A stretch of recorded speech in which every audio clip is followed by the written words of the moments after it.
Salutations, sentients, and welcome, or indeed welcome back, to this episode of Auric to Xeric, my journey through my favourite parts of the Star Wars Expanded Universe, or as it's now known, the Legends series under the mouse.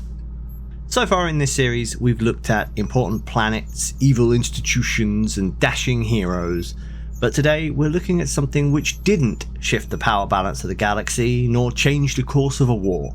Something a little bit smaller in scale, more personal. Today, for the letter Forn, we're looking at a musical band. And what other band could we talk about in the Star Wars universe but the one responsible for the earworm Cantina band song? It's Figrin and the Modal Nodes. After the depredations of the evil Galactic Empire, I feel we needed something a little bit more light-hearted. So here we go. I'm Rooney, this is Auric to Xeric, and this is Figrin and the Modal Nodes. Figrin and the Modal Nodes was a band that saw success on the intergalactic circuit in the Outer Rim, comprised exclusively of Bith musicians that specialised in the musical genres of jizz and jazz. Jizz is, of course, a swinging style of upbeat music popular across the civilised galaxy throughout the Clone Wars and for a long time after, usually featuring a clue horn prominently. Jazz was a similar, albeit often slower style of music that fell out of fashion during the Clone Wars, experiencing something of a revival during the reign of the Galactic Empire. The band were known for their matching stage outfits, the sombre grey trousers and black tunics, and were members in good standing with the Intergalactic Federation of Musicians. Interestingly, they never incorporated a vocalist into their shows, which some have blamed for them never achieving success in the core worlds. During the Clone Wars, they were one of the acts featured in Jasod Revok's Galactic Review, which visited Grand Army bases to entertain the troops. The band had a revolving roster of musicians throughout the years, as performances called for additional members or players found themselves unneeded, but they maintained a minimum of 5 members, expanding up to 7 as needed. They were assembled and often aggressively led by the renowned jizz cluist Fiery Figrin, who we'll get into a little bit further later on. The known members of the Modal Nodes were Doik Nartz on the Dorenian Bashiquel, or Fizz, a short reeded wind instrument, Ichabel Gaunt on the clue horn, and occasionally the Gassan string drum, the clue horn being a very popular double reeded wind instrument about 1.5 meters long, and the string drum a boxy instrument that looked more like a damaged gonk droid than a musical instrument, Lithar Khan on the clue horn, Nalan Cheel on the bandfill, which is another boxy instrument mounted with several horn bells connected to a plume sounder, which is effectively an amplifier, Sunil Eid playing the drums, Tech Moore on the Omnibox, a boxy floor-mounted synthesizer with foot pedals, and Teden Dahai playing the fanfare, which is another reeded instrument played by fingering the Farah slots along its length. Figrin himself was known for playing the clue horn. Indeed, some even went so far as to call him the greatest cluist in the galaxy. This skill was down to particular regions of Figrin's already advanced brain having developed in a way that granted him a special acuity when it came to relating and analysing music. It's probably worth an aside at this point to talk about the Bith and why they were the best jizz musicians around. The Bith were an advanced, peaceful species, natives of the planet Clactor 7, more commonly known as Bith, in the Kolu system of the Outer Rim, generally to be found in the galaxy working as scientists, engineers, musicians and consultants, or, the general intellectual professions due to their oversized and complex brains. The parts of the Bith brain governing creative, mathematical and scientific aspects were well developed, whilst those governing aggression, fear and other more base instinctual responses tended to be atrophied, resulting in a very analytical nature. To the Bith, mathematics and music are one and the same, and as they excel at all things mathematical, they excel at musical endeavours as well, as they view music as nothing more than mathematical progression. In addition to this, they have evolved beyond the need for proper sleep, can breathe through their skin, and have fully opposable thumbs and little fingers on their 5-fingered hands, allowing them a dexterity in handling instruments few others can match. They're also largely pacifistic and politically neutral, preferring to wait out the bad times rather than pick a side. This neutrality served Figrin and the Nodes very well, as it meant they were willing and able to accept bookings from everyone. Though that didn't always work out in their favour. Figrin, in addition to being a demanding, often overbearing band leader, highly critical of his bandmates' performances, band member Doik Nuts once said, "Figrin plays the clue like a Jedi Master, but as a band leader, he's just short of the dark side." Was also known to have something of an addiction to both the spice glitterstim and gambling, and would often choose bookings for the group based on the availability of one or both of those things in the vicinity. Perhaps based on the ready availability of both his vices, around 0 BBY, Figrin entered into an exclusive contract with Jabba Desilegic Tier, the infamous Tatooine crime lord. The deal would see them playing for his court at Jabba's palace and in his Mos Eisley townhouse.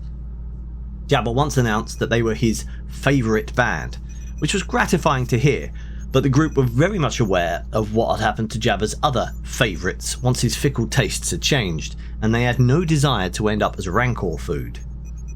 As they looked for a safe way out of their contract and off Tatooine, what appeared to be a golden opportunity presented itself.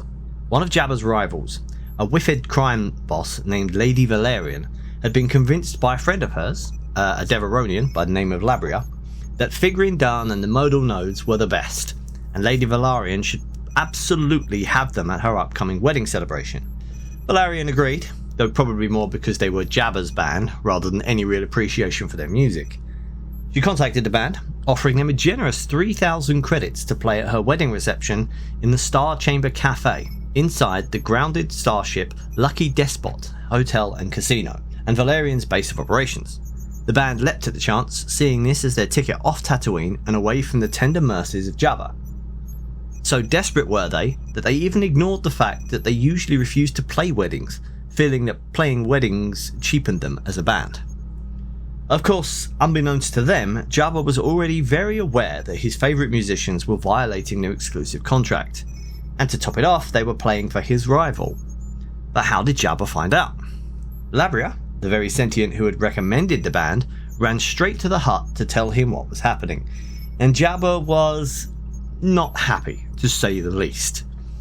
One of the hut's courier pilots had gotten friendly with Doik, and warned them that Jabba was onto them, and was very, very displeased. Jabba managed to get several of his thugs and hired bounty hunters into the wedding crowd, just waiting for their chance to cause trouble, get their hands on the band and ruin the wedding. However, the bride and groom took that opportunity away from them when an argument erupted between the two and quickly spiralled out of hand. In no time at all, the reception had become a brawl.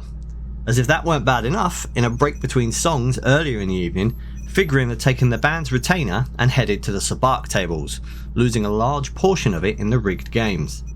The rest of the band could see their chances of escaping alive evaporating like Tatooine dew come sunrise. As the swirling melee raged and the band tried to keep out of the way, it appeared the universe had one more prank to play. Imperial stormtroopers had been staking out the Lucky Despot ahead of a raid for illegal gambling, and they'd chosen the perfect time to crash the party. The white armoured troops burst in and immediately became the focus of everyone's ire. A firefight erupted, and whilst trying to escape, the band bumped into, and some reports say saved, an ugly humanoid by the name of Wuha, who showed them a sneaky way out, allowing them to leave the Despot before either the Imperials, Jabba's bounty hunters, or any of the angry revelers caught them. Once they were in the clear, Wuha offered them a gig. He worked at the Wookiee Chalmun's cantina, and after a good word from Wuha, they were hired to play there for 2 seasons, in the hopes of calming down the patrons. Chalmun reasoned that if the customers were listening to the music, they'd be less inclined to pull blasters on one another. Here, it seemed, the band could earn their passage off-world in peace, but once again Labria popped up and put another scheme into motion. This time, he challenged Figrin to a game of sabacc, knowing full well the band leader had a weakness for such things. By the time the game was over, Figrin had wagered, and lost, all the band's gear and instruments, bar Doik's fizz. The story gets hazy here, and 2 versions are still doing the rounds in Mos Eisley. The first claims that the rest of the band urged Figrin to continue playing until he'd won back everything. Story goes that eventually, nobody seems willing to put an exact period of time into their retelling, but eventually he succeeded, won everything back, and the band were finally able to leave. The second, and in my opinion at least more likely, story is that the Deveronian offered to sell everything back to the band, but at inflated prices. Once again, eventually they bought everything back that they needed and were able to leave the planet that had caused them so much grief. Before they left, however, they were present in Chalmun's cantina to witness the standoff between a young farm boy, an old desert hermit, and the notorious Dr. Evazan and Ponda Baba. When the brawl started, with Dr. Evazan deliberately trying to antagonize the young farm boy, nobody could have suspected it would end in the flash of a lightsaber blade with Ponda Baba's severed arm on the floor. As we all know, Luke Skywalker was that farm boy, and the grizzled hermit was none other than Jedi Master Obi-Wan Kenobi. What seldom few people noticed is that the band barely missed a beat. After finally escaping Tatooine, the group resumed playing on the intergalactic circuit throughout the Outer Rim. In one ABY, they played at the pirate warlord Nim's stronghold, creatively named Nim's Stronghold, on the desert planet of Lok as part of Nim's Anniversary Bash, a large celebration held by the pirate to celebrate the anniversary of, well, something. Seemingly nobody ever actually asked what they were celebrating, content merely to enjoy the free food and drink laid on by the pirate lord. Later that same year, they played several concerts as part of the Life Day concerts performed beneath the Trees of Life in Coronet, Theed, Cachiro, Wayfar, Derek, and Doaba Gurfel. After this, they continued working their way around the Outer Rim, presumably avoiding Tatooine for fear of running afoul of Jabba again. Hutts have a wonderful ability to hold a grudge. They had a 5-month residency at the dining establishment of Shanko's Hive on the asteroid spaceport Borgo Prime.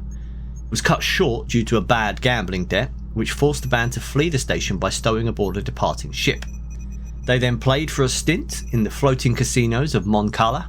However, the rest of the band tired of Figrin's gambling and the problems it inevitably caused for them all, and they eventually left him, heading to Cloud City on the gas giant of Bespin, where they were hired to play at the Sky Center Galleria, a theme park in Cloud City, owned at least partially by Lando Calrissian. Unfortunately, they were forced to leave there due to the increasing activities of the criminal syndicate Black Sun, which resulted in the death of the park's co-owner. They fled the planet and returned to Bith. Eventually, Calrissian tracked them down and invited them to return once he had finished dealing with Black Sun. And there, it seems, they fade into obscurity, presumably either playing at the Sky Center Galleria until they retired, or continuing to tramp around the galaxy taking paying gigs. Figrin D'an himself tried his hand with a new group, Figrin D'an 2 and the new Modal Nodes, largely playing the old group's repertoire, but they barely warrant a footnote in galactic musical history. In the real world, the members of the group were all played by Lucasfilm makeup artists, including Phil Tippett, Rick Baker, Lane Liska, Doug Beswick, and probably John Berg, though none of them received screen credits for the roles. The music they're playing was written by the legendary John Williams and is actually available on a CD single called Figrin D'an and the Modal Nodes, with the track listing giving the songs Cantina Band No. 1 and Cantina Band No. 2, which, well, given that everything else in Star Wars has a name and an interesting history, just seems a little lackluster. So there we have it. The trials and tribulations of a gigging musical group in that galaxy far, far away. Little bit of a change from last week's very dark subject matter.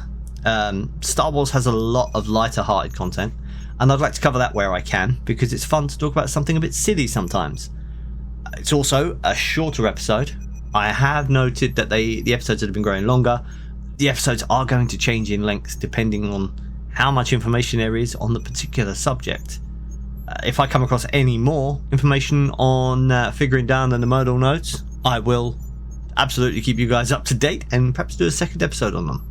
But anyway, until next time, keep playing that hot jizz.